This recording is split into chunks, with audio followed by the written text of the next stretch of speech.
ప్రేక్షకులారా, ఇప్పుడు hottest news ఏంటంటే నంబూరులో ఉన్న కలవరి టెంపుల్ని మరి హైకోర్టు నోటీస్ ఇవ్వడం జరిగింది.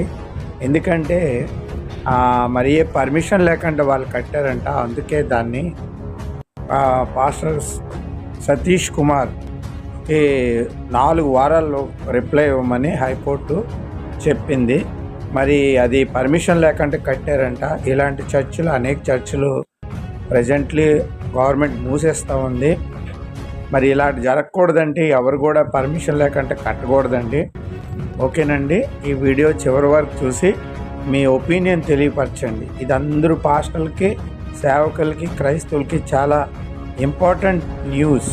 ఓకేనా, విని మీరు కమెంటు పెడతారని కోరుకుంటున్నాను. Thank you very much.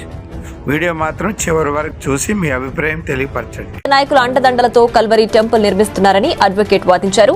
తక్షణం నిలిపివేయాలని న్యాయస్థానాన్ని కోరారు. ధర్మాసనం కల్వరి టెంపుల్ యాజమాన్యానికి తక్షణమే నోటీసులు జారీ చేసింది. తదుపరి విచారణను 4 వారాలకు వాయిదా వేసింది.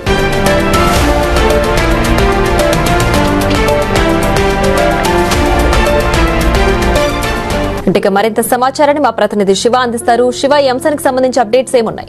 మొత్తం మీద చూస్తుంటే గుంటూరు జిల్లా నంబూరు పరిసర ప్రాంతాల్లో కలవారి టెంపుల్ పేరుతో ఒక భవనాన్ని భారీ స్థాయిలో కూడా భవనాలు నిర్మిస్తున్నారు. 100 కోట్ల రూపాయలు విలువ చేసే భవనాలు అనుమతి లేకుండా ఇటు గ్రామ పంచాయతీకి సంబంధించి అలాగే సిఆర్డీఏకి సంబంధించి, ఎందుకంటే అమరావతి ప్రాంతానికి సంబంధించి సిఆర్డీఏ ప్రాంతానికి సంబంధించి అనుమతులు లేవు. అలాగే వేస్తారు అని నేను భావిస్తున్నాను. ఇక ఎందుకంటే అక్కడ కూడా ఈ కాకినాడ ప్రాంతంలోనే ఎక్కడో ఇదే జరిగిందండి.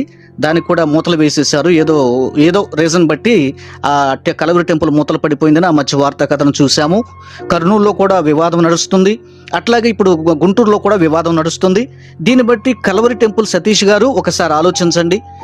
మీకు మేము వ్యతిరేకం కాదు, కానీ ఇలాగున తెర సంఘాలు కట్టి స్థాపించడం అన్న దానికి మేము పూర్తిగా వ్యతిరేకమే. ఎంతో మంది దీన సేవకులు కన్నీళ్లు గారుస్తున్నారు. మా విశ్వాసులు వెళ్ళిపోయారు, చెదిరిపోయారని. వారి ఉసురు తగులుతుంది అంటామే, అట్లాగా మీకు ఇట్లా ఎదురవుతుంది. ఇది దేవుని చిత్తం కాదేమో ఆలోచన చేసుకోండి. ఇలా కట్టే ప్రయత్నాలు మానండి. మీరున్న స్థలంలో ఇంకా పెద్దదిగా చేయండి. ఇప్పుడు ఏదో ఒక 3 లక్షలు అంటున్నారు, 10 లక్షలు అయ్యేటట్లుగా చేయండి. 1 కోటి మంది అయ్యేటట్లుగా చేయండి. మా అందరి సహకారాలు ఉంటాయి, మా అందరి ప్రార్థనలు మీకు తోడుగా ఉంటాయని మేము ధైర్యంగా చెప్తున్నాం. ఓకే, సరే, ఈ విషయంలో ఆనందించాలా, ఈ విషయంలో బాధపడాలా నాకు అర్థం కావట్లేదు. వాస్తవంగా ఈ విషయానికి నేను వ్యతిరేకించే వ్యక్తినేనండి. అయినా నేను సంతోషపడలేకపోతున్నాను. ఎందుకంటే ఒక దేవుని మందిరం కదా, బ్రేక్ అవటం ఏంటి?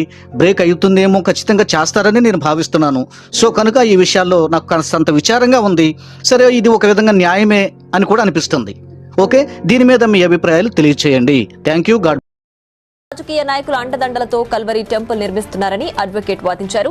తక్షణం నిలిపివేయాలని న్యాయస్థానాన్ని కోరారు. ధర్మాసనం కల్వరి టెంపుల్ యాజమాన్యానికి తక్షణమే నోటీసులు జారీ చేసింది.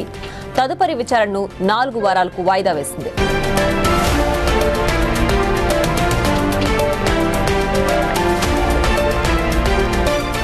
ఇంటికి మరింత సమాచారాన్ని మా ప్రతినిధి శివ అందిస్తారు. శివ, ఈ అంశానికి సంబంధించి అప్డేట్స్ ఏమున్నాయి? మొత్తం మీద చూస్తుంటే గుంటూరు జిల్లా నంబూరు పరిసర ప్రాంతాల్లో కలవారి టెంపుల్ పేరుతో ఒక భవనాన్ని భారీ స్థాయిలో కూడా భవనాలు నిర్మిస్తున్నారు. 100 కోట్ల రూపాయలు విలువ చేసే భవనాలు అనుమతి లేకుండా ఇటు గ్రామ పంచాయతీకి సంబంధించి అలాగే సిఆర్డీఏకి సంబంధించి, ఎందుకంటే అమరావతి ప్రాంతానికి సంబంధించి సిఆర్డీఏ ప్రాంతానికి సంబంధించి అనుమతులు లేవు. అలాగే